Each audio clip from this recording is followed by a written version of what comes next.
smart. When I step up on the scene, it's a movie. Wavy like the ocean, blowing gas and potions. Them haters quiet, they gon' take their little notes in. They gon' be mad when we get this shit in motion. The ballers in your car, so get your wisdom. So what is up, squad? It's D-Class, and I'm back with another video. Today, I'm gonna be telling a story, and it's gonna be story time. And I'm gonna talk about loss. I'm gonna talk about losing my sister, losing my mom, how it affected me, and where I am now. Excuse me messing with my hair, because this is like, I'm looking at myself, so I wanna make sure that I don't look crazy. Let's talk about my family. My family is from Guyana. I was born here.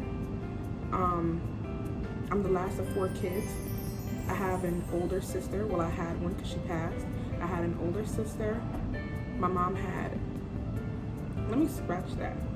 So my mom overall had 4 kids. I also have siblings from my dad's side. I'm the last of 4 kids, like I said. My mom had my sister, which was the oldest. My mom has twin boys, and then I'm the last of 4. I had a really good childhood. I don't remember being hungry or being unhappy, because I think that I was a different type of child anyway. My mom had me at the age of 40. You know, I was her menopause baby, and I always received like so much love. I didn't have much issues. I didn't have anything to complain about, and I was always her star student.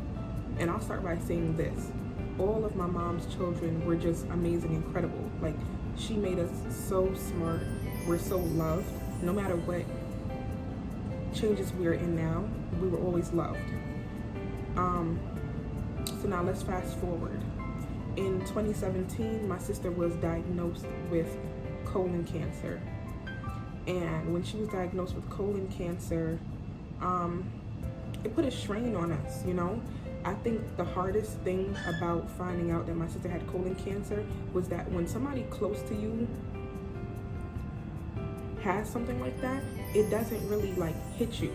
So I've seen so many stories on TV about people dying from cancer, or families, or people going through these things. But when you actually live it, it's so much more different than seeing it.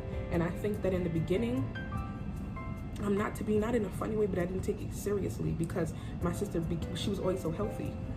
Valerie was never sick. So watching my sister go through that, it was very, very hard, you know? I think that it definitely changed. It changed a lot of things. Let's rewind back to 2014. So in 2014, my sister was rushed to the hospital, but it wasn't for cancer or anything. It's because she was pregnant, and she was going to deliver my nephew, Aiden. I love Aiden with like all my heart, you know what I mean? And my sister didn't know that she was pregnant until she gave birth. And it was crazy. I remember coming home.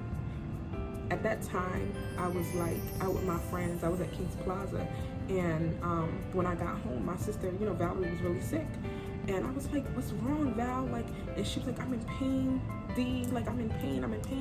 And I was like, "You know what? I'm gonna call the ambulance." And when I got on the phone with the ambulance, they were like, the paramedics, they were like, "Is your sister pregnant?" And I'm like, "Hell no, she ain't pregnant. Like, I see Val every single day. When has she ever been pregnant?" You know what I mean? And I couldn't believe it. But the paramedics came. They took her to Kings County, and you know, my brother Kenrick went with her, and he called us like, this was like 12:15 that she had left the house. At 12:30, Kenrick had called us and said that Valerie delivered a baby boy. And we couldn't believe it, because Valerie was 37 weeks pregnant and did not know that she was pregnant until she gave birth. And it's crazy to me. It's so crazy to me. And the next day, that same night actually, my mom and we went to the hospital to go see Aiden, and it was just so beautiful. It was magical. Like, I was in love. I felt like that was my child. Like, he was my baby, and I bringing him home. I took care of him and fed him, and my sister got a lot of help, and she was so grateful for the help that she received from us, and it was a beautiful experience. It was a beautiful feeling. Fast forward now to 2017. My sister started getting really sick. Aiden is now 3 years old, and my sister started getting sick. And, you know, we made jokes like, oh, well, we hope it's not another baby. I took her to her doctor's appointment, and when we got there, they did, what did they do? They did some examinations because she was having like really bad back pain and stomach pain and stuff like that. But this time it wasn't a baby. They gave us the news that she had colon cancer. My maternal grandmother, which is my mom's mother, had colon cancer, and she died of colon cancer in like the 70s or the 80s. No, I'm so lying. Y'all, please don't quote me on this. My grandmother died in 79.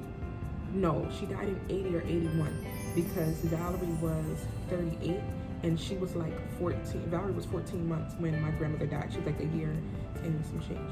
So my grandmother died in like 1980. My grandmother had colon cancer, and she also died at Kings County Hospital. So basically what the doctors had explained, because they still had my grandmother's hospital records, they explained that the cancer had skipped my mother and it went to my mother's firstborn, which was Valerie. And Valerie had to undergo surgery, and they removed the tumor. The tumor was huge, and they removed it. It was probably like a foot long, and they had to cut her straight down to remove it. So she removed the colon cancer. They removed the tumor, and she was okay, you know. She didn't have to do chemo or anything like that. She just did the surgery, and then after that, she was pretty much fine. So we thought, what I would say is that only my mom and I like love the doctors. But if you knew my mother, if you knew Mary, she loved the doctors more than anybody in this world. Like my mom, if my mom sneezed wrong, she would go to the hospital, and it used to drive us crazy. Like it would drive her kids crazy, but that was her. I used to tell my mom that when I became rich, I would buy her shares in Kings County, you know. But okay, let me get back. I'm gonna sidetrack. Yeah, so she removed the tumor, and everything was like pretty much fine from there. And then things started to go kind of left, but still good, because I was like the caretaker. I took my sister to every appointment that I could because I knew that's what I had to do. In 2018, I moved out of my mom's place for a little bit, and I was able to get my own place. And then I had some health issues, and I ended up having to move back home in 2019. Well, actually, no, I came back in 2018, but like the end of 2018 into early 2019. And at this point, it was kind of visible to us that my sister was getting sick again. And she was so scared of the doctors, though, because she did not want to go back. And I just knew, like, my sister, all right, if you know me, you know I'm thick. My sister, she was thick. We could eat, okay? We had some girls that we could eat. And my sister stopped eating again. And I visibly noticed that she was losing the weight. And I came to her one day and I said, Val, it's okay. Like, I can take you to the hospital. I'm on this journey with you. We can go back and see what's going on. I knew that something was wrong. So at this time, it was like around September of 2019, I decided to, December of 2019, I decided to go on vacation. And I decided to go on vacation with my friends because I knew that that was the last vacation that I was gonna take. And the reason why I say this is because I knew deep down in my heart that my sister's cancer had came back. And I said that after this vacation, it's gonna be so expensive for me to have to take her to appointments and just do so much things with her, that I knew that that was like the last time for me to have like my last hoorah with my friends. So I took Val to this appointment. A week after my appointment, a week after my vacation, I came back home. I came back to New York, and I took Val to her appointment. And we went to go see a specialist, a GI doctor. And when we got there, Val was in so much pain and she was so weak. And she was literally stumbling into the room. And when we got in the Uber, she was just holding my hand, and she was like, you know, I can say it now. So my real name is Deidre, and everybody, but people call me D class, Ann Quil, whatever you please. She held my hand, and she was like, Deidre, I'm scared because I know that something is wrong. I'm sorry if you guys can hear like that noise in the background. I'm so sorry.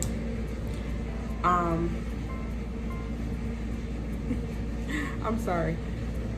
So she was holding my hand in the Uber, and she was like, Deidre, I'm scared. Like, I'm literally scared. I'm so worried about what's going to happen, what's next for me. And I said, Val, it's okay. Like, I'm here through like this whole journey that you're gonna be on. I'm here. You know what I mean? And I didn't want her to feel like anything less than I was there.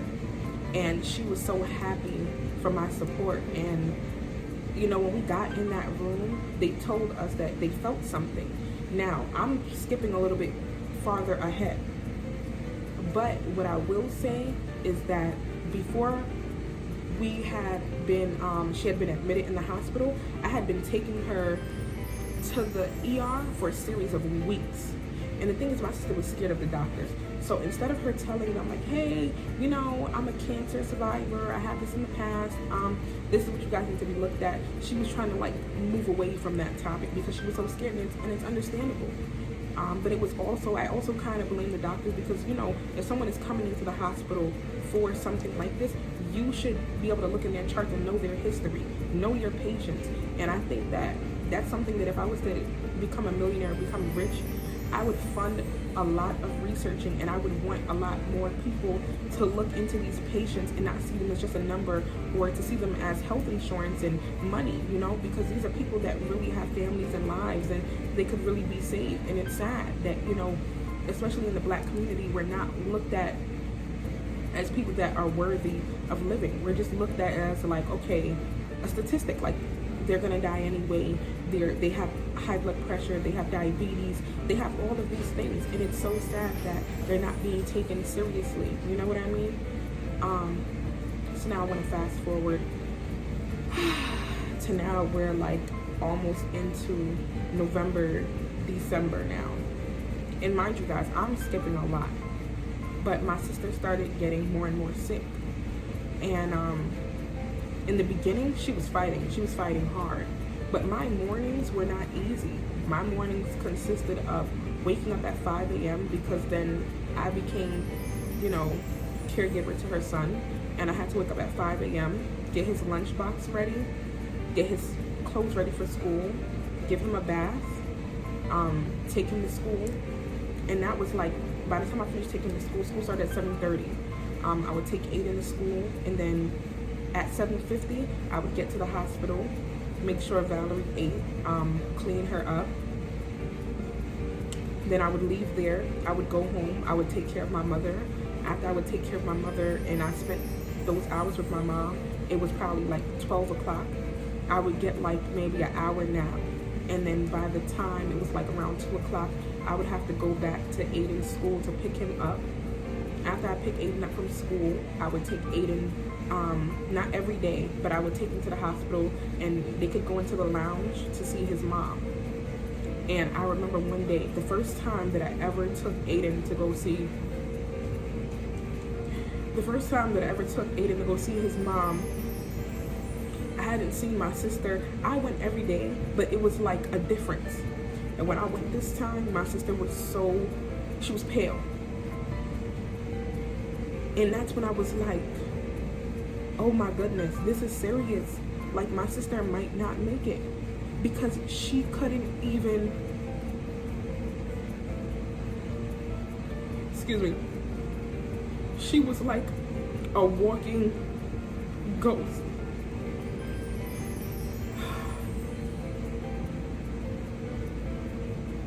y'all, we don't do this. We don't cry on the internet. My goodness.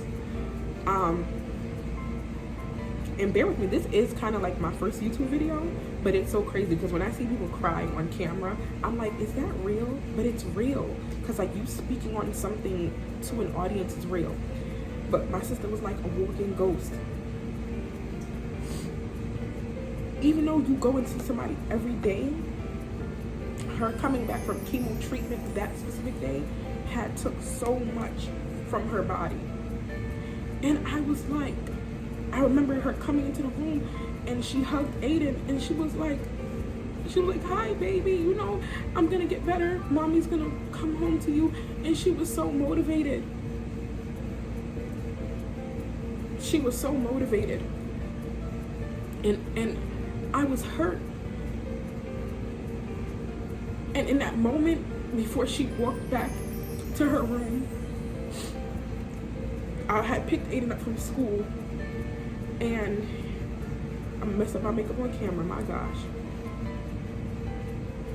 I had picked Aiden up from school, and Aiden's pants was falling. And I said, Aiden, go to mommy, let mommy fix your pants. And my sister was so weak that she didn't even have the strength to pull her baby's pants up. And it hurt me. It hurt me because if you know my sister,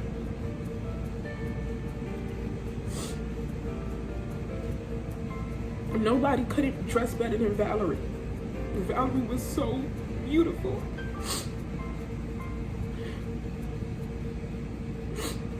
My sister was a female that wore 6-inch heels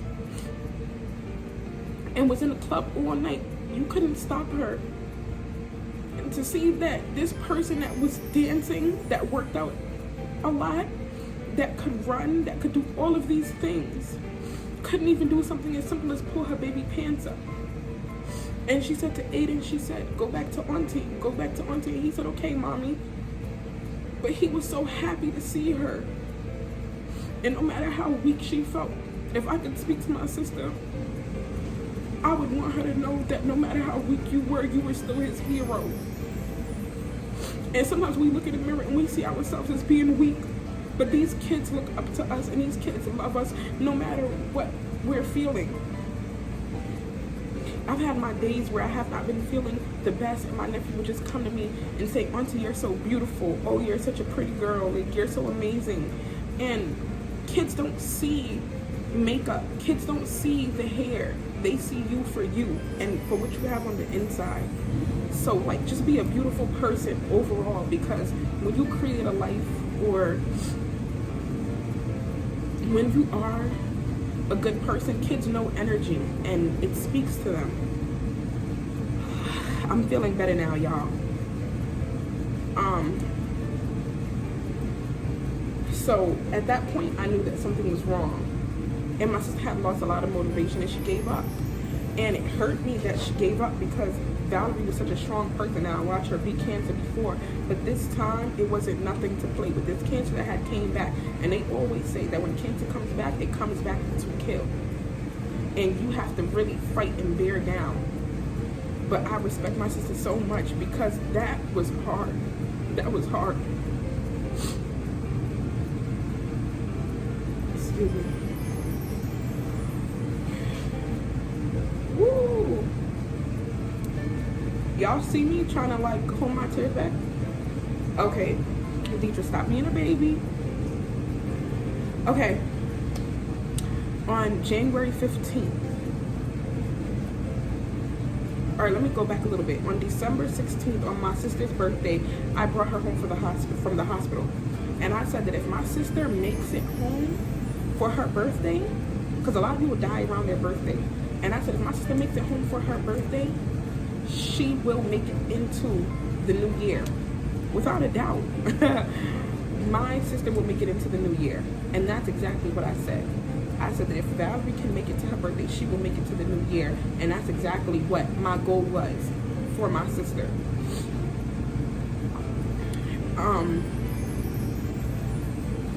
She came home on her birthday, and it took her almost 2 hours to come up the stairs to get into our to our house. and it was so hard for her, but I was so happy to have her home, you know. Her looks had changed so much. My sister was always a thick person, but obviously, you know, she lost a lot of weight, but I was so happy to bring her home.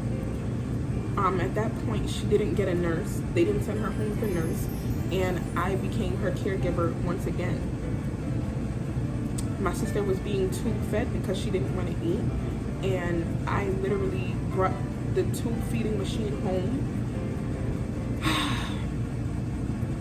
and I had to call the place in Kansas, and I had to read the manual. This is all by myself, and I learned how to tube feed my sister. I would clean the tubes out. I would take care of it. And when I stop and when I pause, I want you guys to understand what's going on in my head. In my head, it's the flashbacks. And when I think about this, I can't believe that it's my reality. I feel like just yesterday, I was feeding Valerie, I was cleaning her, I was taking care of her. And I remember walking into the bathroom one day to help her, and she was like, Deidre, I used to take care of you, I used to wipe you, and now you have to do this for me. This is so embarrassing. And I wish that she would have understood that when it's family, well, she knew that. My sister knew that I loved her endlessly. And there was nothing that I would have never done to not help her, and I would do it all over again. And I became so stressed out during those months because it's hard to see someone that you love. Like, yes, the person that you love is battling cancer, but like I said again, that was my sister, so that it took me down. It took me down because you become a doctor, because you start researching, you start putting your work in, because this is what you have to do. And like I said, if I had to do it all over again, I would do it for Val. She went back into the hospital on New Year's 2020 because I had her home and she was refusing a lot of the treatment that she needed. She didn't want to eat, and if she didn't want to eat by mouth, then I would tube feed her. And then she started not wanting the tube feeding, and you know, it became to a point where my mom would get frustrated with me, and my mom would be like, Deidre, you gotta feed her. Like, what are you doing? Feed her, do this, do that. And you have to understand that even when someone is sick, they have a voice. And what my sister started doing in the hospital was that she started giving up. And with my sister giving up like that in the hospital, she started refusing a lot of treatment that we didn't know. So basically, I went to the hospital and I told them that I would like to be her power of attorney. My sister became very forgetful. She couldn't tell you where she lived at a certain point. She was ordering things online and she couldn't tell the companies where to send it. So a lot of the things that she would order for us, it wouldn't come home, or what she would order for Aiden, it wouldn't come home. And it sucked. And it came to a point where family members, or you know, even my mom was like, Deidre, I think we should take her phone and bring it home, because she wasn't picking up the phone when you called. It was just a lot of things. But what I do want to say is that it was a big turnaround, and this is where I got a lot of my hurt from. On January 15th, my mom had called me while I was at the doctor for my own appointment, and they told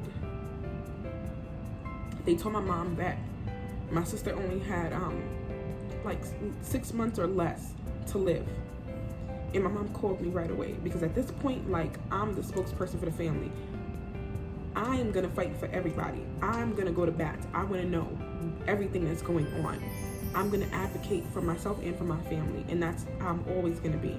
Like, so mom said, Deidre, what are we gonna do? I need your help. Like, what are you gonna do? Because my mom knew, and I love that about my mom. She knew that I was like the backbone. Anything went wrong, and even Valerie, anything that she didn't approve of, she'd be like, call my sister. If they wanted to put her on a new medicine, call my sister, because she knew that I was gonna do the research and I was gonna meet with her doctors. I met with Valerie's doctors every Friday to make sure that they weren't giving my sister things that she shouldn't have been getting. And I'm not gonna say that it was perfect, because I'm not a doctor, so I could have missed certain things, but I know that I really bust my behind and I tried my hardest, and that's why my sister was she left so peacefully, because she understood that, you know, at least my heart with her, I did everything that I could. January 15th, we received a call that my sister would have 6 months or less to live. And I was at the doctor's appointment myself, and I was crushed. But I wasn't even just crushed, because I didn't believe it. I was like, no way, we're gonna fight this. And I'm not gonna have them, telling me this. I literally was at my appointment, which was at Kings County as well, and my sister was like in the next building. I walked over to the next building, and I went straight to my sister's room. And I said, she was laying down in the bed. I said, hey Val, what's going on? How are you feeling? She's like, okay. She stopped talking a lot. She started isolating herself like that, things that are normal. And I said, well, tell me, what are you feeling like? She's like, I'm okay. I don't want to talk too much. I don't want to do this. I don't want to do that. But the one thing she always did was she laughed for me, and she sat up when she saw me walk into the room. Because I told her, I said, I'm not gonna baby you. Like, you're gonna be my big sister the way I know you to be. You're gonna sit up and you're gonna be voicing your opinion. You're gonna tell me how you feel. So I said, every time I walk in this room, you better sit up and look at me and give me eye contact. And she did that. And that was our thing, because she was just so used to me playing around and joking with her. And she just did it. I said, what's going on, Val? Oh, nothing, and this and the third. Doctors had pulled me to the side, and they had told me that she started refusing treatment. And that if she was to go into, it told me that if she was to go, she signed a DNR. If you don't know what a DNR is, it means that if you're to go into cardiac arrest or any type of, like you pass out or anything, you don't want to be resuscitated.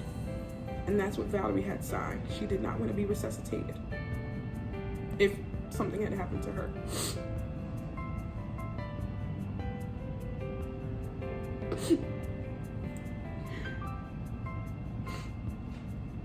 And when the doctors told me that, I'm crying now, but in that very moment, it was war. Because me and my sister, let me tell you something. From since I was young, me and Valerie used to argue all the time. So it was war. And I walked in the room like, big, like, don't play with me. Why are you telling these people to do these things and do this and refusing treatment?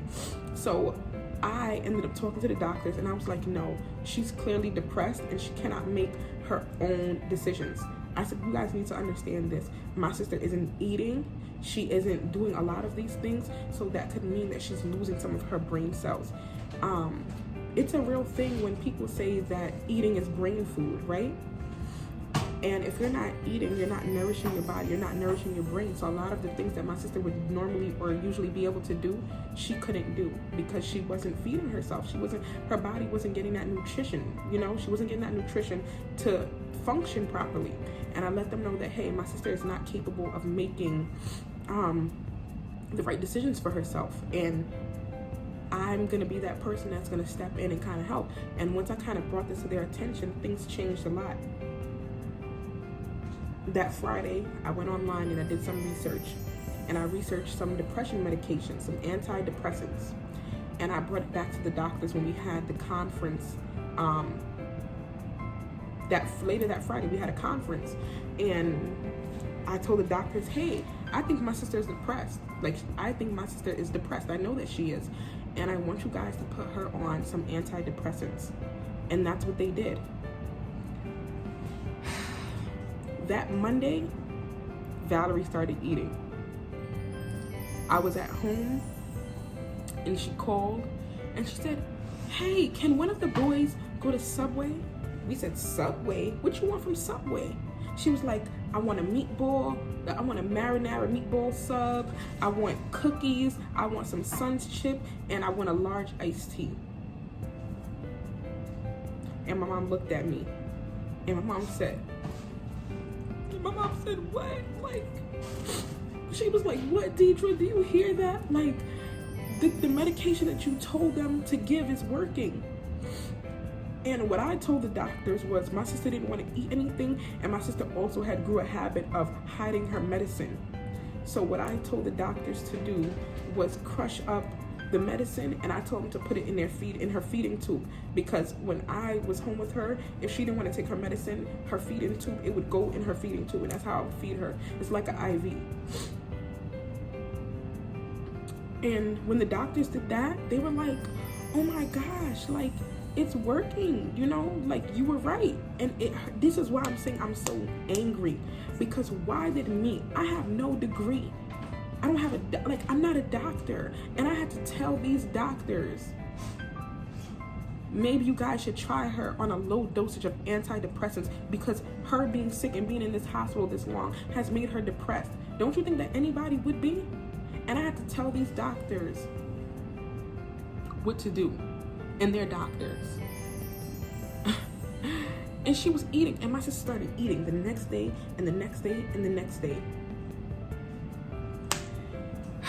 So now it's time to go home. Our home wasn't built or fixed up to bring Valerie home yet. And she needed grab bars, she needed a lot of things that we couldn't have or we couldn't afford. At this point now, okay, so at this point, they still wanted to put her in a hospice, because what they were saying, if you don't know what a hospice is basically like a nursing home or a facility that they send you to when you're dying, and all they want to do is make you comfortable until you die. And when they told me that they want to put my sister in a hospice, I said, oh no. I said, I know you lying. That's not happening. Because when I heard hospice, all I heard was death. I said, we're going to put her in rehab. And I went to a doctor and I said, if my sister eats and builds back her body fat, will my sister make it? And they looked at me and said, yes. If she eats, she will build back enough body fat to beat this cancer. Because you got to look at it. Even if the doctors are putting my sister on all this medication, if she's not eating, what nutrients does this medication have to feed off? If I become a stick and I just keep eating and taking pills and medication, it's going to start to deteriorate my body. So my sister needed to eat. And I said, we're going to send her to rehab, and we're going to get her moving, and we're going to work on her, because this is a life. This is a young life at that. And I don't even care if it's an old life. Treat all lives like it needs to be fought for. And my sister's life mattered to me. And I said, no, it's not going to happen. We're going to send her to rehab first. I researched a bunch of rehab centers, and I ended up sending her somewhere that was closer to home so that I can get to her and I can see what's going on. Things started going a lot better. She wasn't looking too bad. She started, getting a little bit better. And then this is when it went downhill in the beginning of February. The ending of January, early February. I believe it was like January 28th or something like that. But my sister ended up getting an infection. And I was in the hospital myself. No, it was February 2nd. I went into the hospital on my mother's birthday because that same time Aiden had got a stomach virus. Someone took him to McDonald's, a family member took him to McDonald's, and he ended up getting a stomach virus from McDonald's from eating it. And I had already told this family member not to give him McDonald's, but he ate it anyway. He was giving it anyway. And he got a stomach virus. So on my mother's birthday, February 2nd, I had to take Aiden to the emergency room.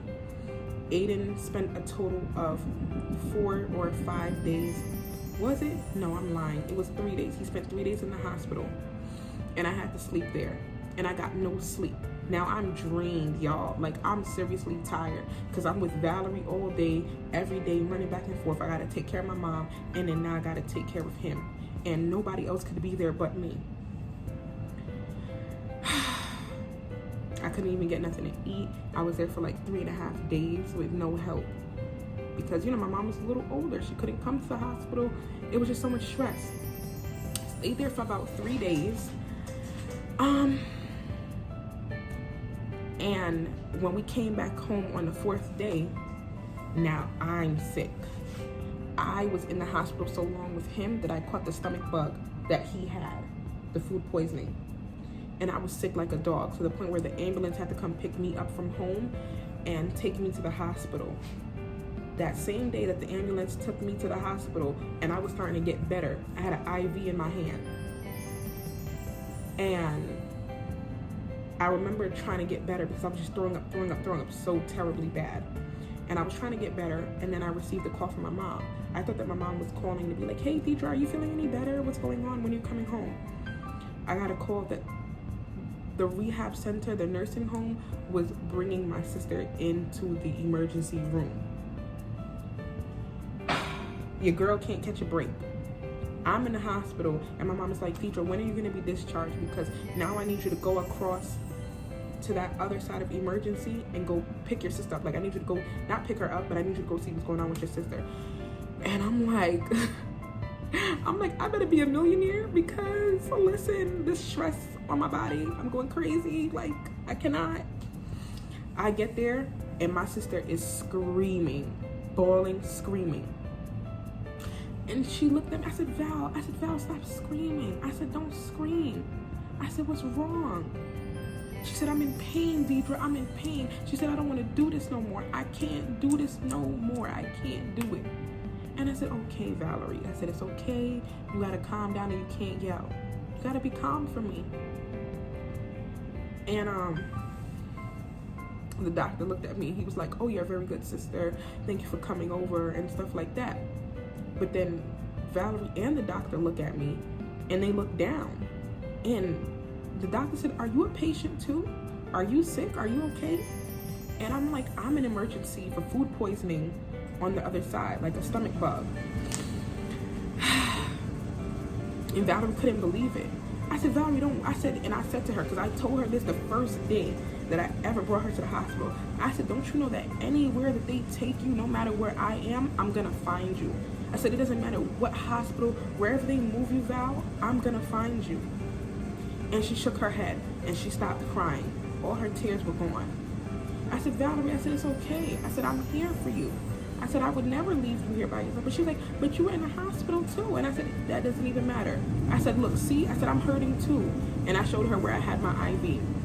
And she said to me, she was like, but Deidre, and as sick as she is, she was so spunky still. She's like, but Deidre, you know how to cook. You better start making your own food. Don't be eating these people's food. Why are you buying food? Like, but I didn't tell her that Aiden was in the hospital because I didn't want to make her more sick and worried. So I just pretended like it was all me. Like, I didn't even tell her that I got sick from Aiden. So I'm like, I know, right? Like, she's like, yeah, Deidre, like, buy your food. Like, what do you want? Like, I mean, I'm saying I'm lying.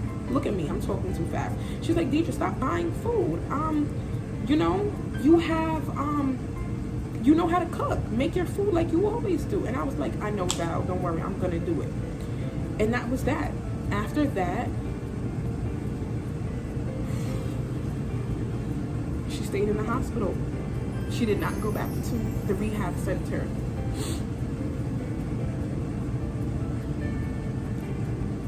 A couple days later, I came back to the hospital and they told us that she had been moved to ICU. When I got to the ICU unit, my sister was just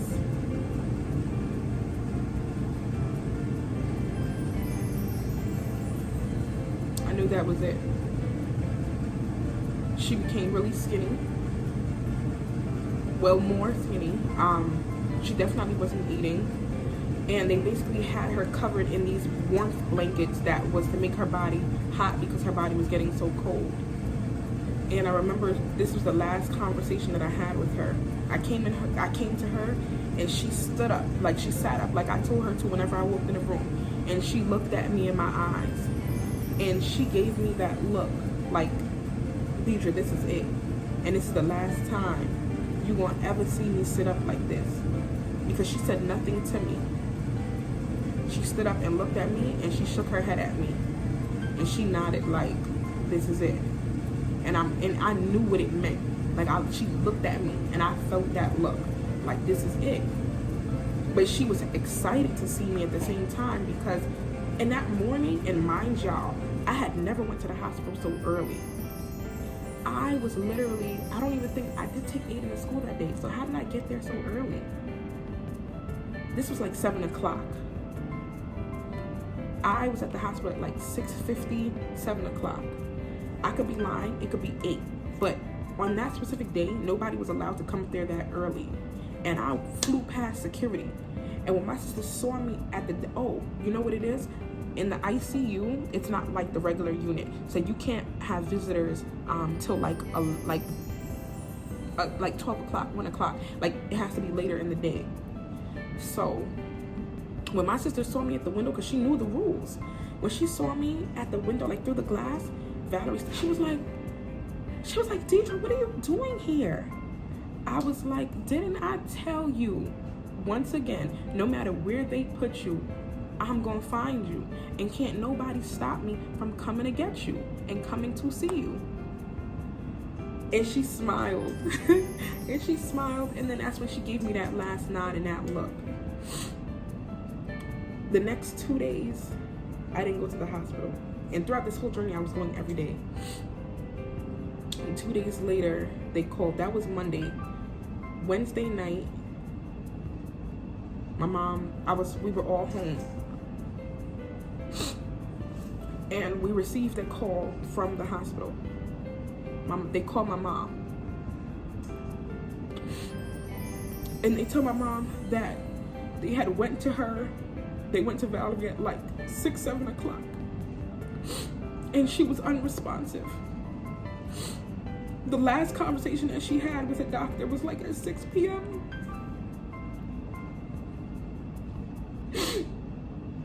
And they had asked her name.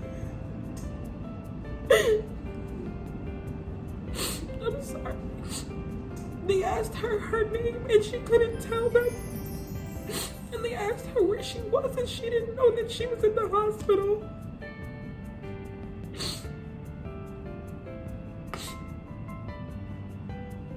She didn't know where she lived.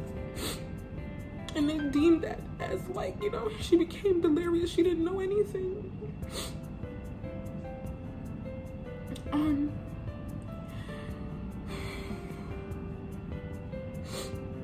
Ooh, child.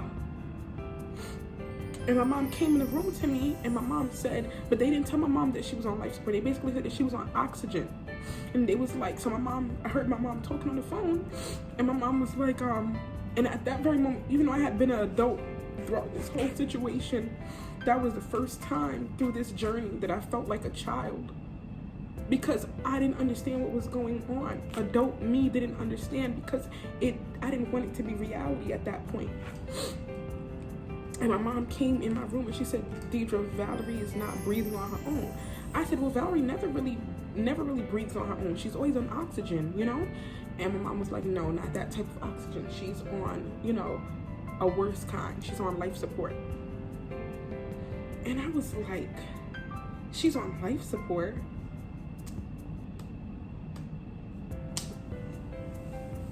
My heart, because I know that on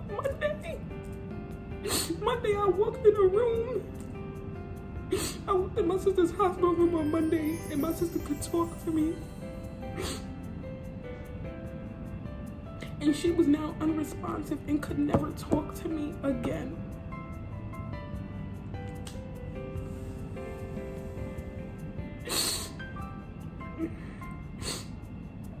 I was so hurt. That Thursday morning, I did not want to go to the hospital. And I still sent Aiden to school that day. Oh, and I didn't even mention this. A couple days before that, Tuesday night, Aiden had a dream and he told us that his mommy died. And she said bye to him. So, spirits walk. So she had already told Aiden that she was going to pass. She knew she was passing on. And she told Aiden, Aiden, I have to go. Mommy is going. And he said to me and my mom, he said, my mommy died. And me and my mom's like, no, Aiden, don't say that. She didn't die. She's just in the hospital. But she had already gave him that message like, I'm going, Aiden, and you're going to be okay. And she told him to be good. I said, well, what did mommy say? He said that she said to be good for auntie and to behave for grandma. And then he said that she walked away. So now the next day I took Aiden to school and I was feeling down, but I didn't want to go see her like that. But my mom said, Deidre, you gotta go for me. And you know that you was there. through every step of the way. And I said to myself, I said, Deidre, if you know that you was there from every step of the way, it's no way in hell that you can't go, because you told her that no matter what is going on, you're gonna be there to the very end. So you gotta see this out. And one of my homegirls, she came with me. A co-worker of mine, she came with me that morning. And when I got there, she just looked like she was sleeping so peacefully, but she was still on life support. And I went to her and I said, Valerie, I love you. I said, Aiden loves you, mommy loves you, your whole family loves you, and everything's gonna be okay.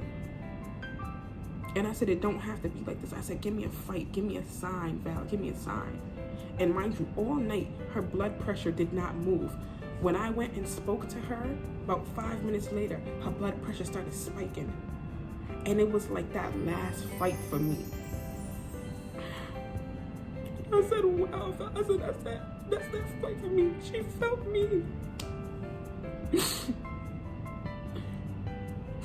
And maybe like 15 minutes after, 15 minutes after I left, or less, she died.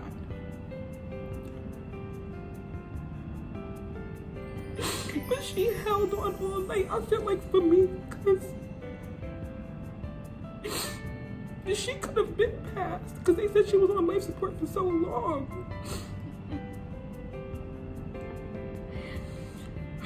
But she waited until I said goodbye to her, and I told her how much I love her, and that I'm gonna take care of Ian, and that everything is gonna be okay, and that I understood, and that I'm not mad at her, and I want her to know, and that I want her to know that I understand her journey, and I loved her life, and she lived an amazing life. And at 11:12 a.m., Valerie passed away.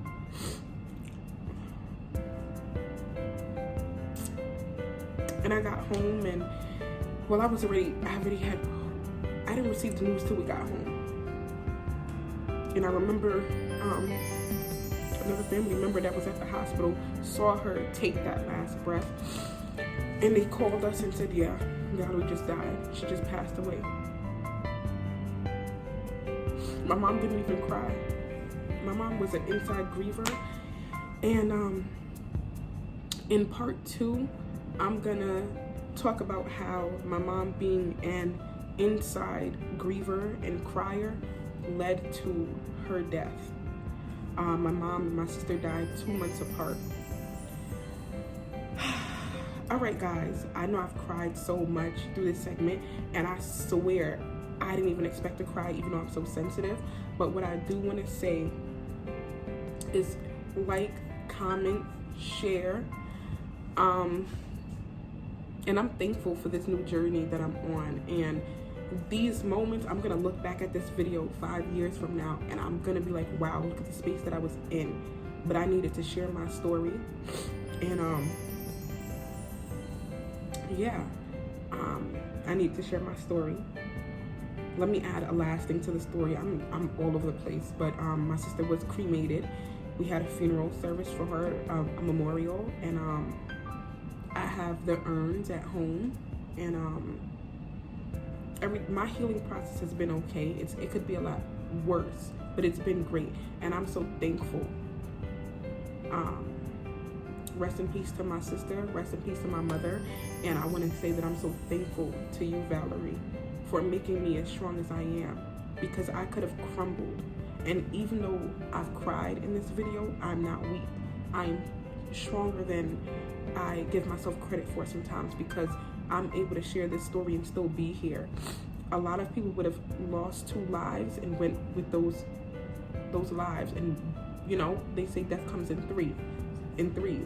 So I'm so happy that God has been so good to me to give me the strength to share this story, and to be here, and to not deteriorate, and to be, you know, have this much faith. So yes, like, comment, share, and subscribe. Part 2, about my mom's death is going to be coming, but this is the first video. And I originally was going to start my first video with a Q&A, but I felt like that would be not a lie, but I wanted something to be raw and uncut, and I wanted something that was going to get my story out there, and it wasn't going to be sweet, because 2020 wasn't sweet for me. So one more time, like, share, subscribe. I'm gonna stop talking y'all heads off, and I love y'all.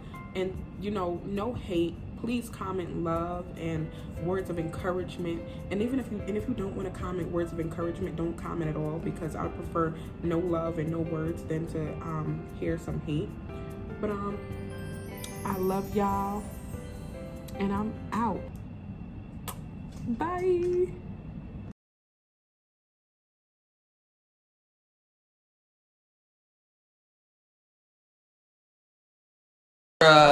Happy birthday to you.